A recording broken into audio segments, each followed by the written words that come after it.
The mirror principle is the idea that the world around you is a mirror, reflecting your thoughts, feelings, and energy. In other words, the way you perceive the world is a direct reflection of what's going on inside you. Imagine the world is like a giant mirror, and it reflects what's going on inside you. So, if you're feeling confident and positive, the world reflects that back to you with good things happening. But if you're full of doubt and negativity, it's like the mirror shows you reasons to doubt yourself. Now think about what you believe about yourself and what you're capable of. If you're always thinking, I can't do this, or I'm not good enough, well, the mirror, the world, will seem to agree and give you situations that make you feel that way. It's like a self-fulfilling prophecy. But if you believe in yourself and your abilities, it's like the mirror suddenly shows you opportunities and possibilities all around you. It's like the world changes its tune to match your positive beliefs. The law 1 of the mirror principle is like the instruction manual for using your life's mirror. So, the first thing to know is that this mirror shows two important things: how you see yourself and how you see the world around you. If you're always thinking, I'm not good enough, or I can't do this, well, the mirror, your life, shows you stuff that seems to confirm these negative thoughts. It's like a never-ending loop of feeling not good enough. Now, how do we change this? How do we break this pattern and choose what we want to see? It's by creating an identity and a way of looking at the world. Identity is like dreaming about where you want to be in the future, like 10 years from now. It's like making a mental picture of your dream life and the person you want to become. Imagine yourself doing the things that match this dream. It's like setting a clear goal for yourself. Then, there's the paradigm. Think of it as the glasses you wear to see the world. You can choose to see the world as a place where good things are always happening to you. For example, saying, the world takes care of me, or everything is going my way, or everything is happening just as it should. So, create this identity and wear those glasses with your chosen worldview every day. Remind yourself of your dreams and how you want to see the world. It's like giving instructions to your life's mirror. When you keep doing this, you'll start to see your life changing like some magic happening right before your eyes. Your mirror will start showing you the things you want to see. Now, let's talk about law 2 of the mirror principle. But in a way that's easy to understand. Think of this as the rule book for how the magic mirror of life works. This law says that the mirror doesn't show things instantly. Why? Well, because our world is governed by rules like the laws of nature, matter, and energy. They don't allow everything to happen in the blink of an eye. Now, here's the important part. Stick with the dreams and how you see the world that we talked about earlier. This delay principle reminds us to be patient. When you're chasing a dream or working towards a goal, it's as if you are planting a seed. You can't expect it to turn into a big tree overnight. Therefore, don't get frustrated or give up too quickly. It's all about trusting the process, staying focused on your long-term vision, and not quitting when you don't see immediate results. Understanding that good things might take a little time to happen. Keep going, stay dedicated, and your mirror will eventually show you the beautiful reflection you've been dreaming of. The mirror principle isn't about quick fixes. It's about persistence and patience. It's time to look into law 3 of the mirror principle. Think of this as the secret sauce for making your life's mirror work wonders. So, what does this law mean? Well, it's all about understanding that your mirror isn't interested in the type of thoughts you have, but rather, it's quite nosy about what's inside those thoughts.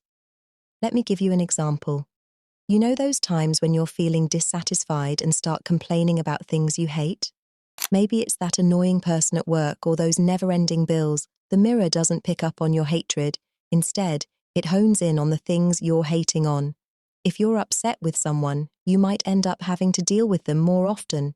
If it's the bills you despise, well, guess what? More bills are on their way. It's like a repeating loop of what you don't like. And that's why you often see the rich getting richer and the poor getting poorer. The poor folks keep on grumbling about what they don't have and what they want to avoid, and, like magic, the mirror listens and showers them with more of the same, a constant cycle of scarcity. Now, here's the magical solution. Focus on what you already have and what you want. Those super successful people out there, they've cracked this code. They achieve success by putting their attention on what they already have and what they dream of achieving. When you put your focus on your current blessings and your future desires, the mirror can't help but reflect more of that abundance and help make your dreams come true. It's all about adopting a positive mindset, looking at the glass as half full instead of half empty. Therefore, the key to unlocking this law for your benefit is to center your thoughts on the good things you have and your aspirations. By getting a grip on these principles, you can craft a happier, more fulfilling life. If you've come this far, great job. You can continue exploring these insightful ideas in PK's column towards self-actualization. Keep that positive focus, and you'll witness your life's mirror working its incredible magic. One central idea in developmental psychology is that our relationships serve as mirrors, reflecting to us who we are. Think about it. When we're born, we don't have a clear sense of ourselves. Instead, that sense of self gets formed through countless interactions, especially with the people who take care of us, like our parents or caregivers. Now, here's where it gets interesting. If you have parents who love and nurture you, it's like they're holding up a mirror that shows you're lovable and deserving of love. This kind of positive mirroring sets a strong foundation for healthy self-esteem. On the flip side, if your parents neglect you or treat you poorly, that mirror might reflect a different message.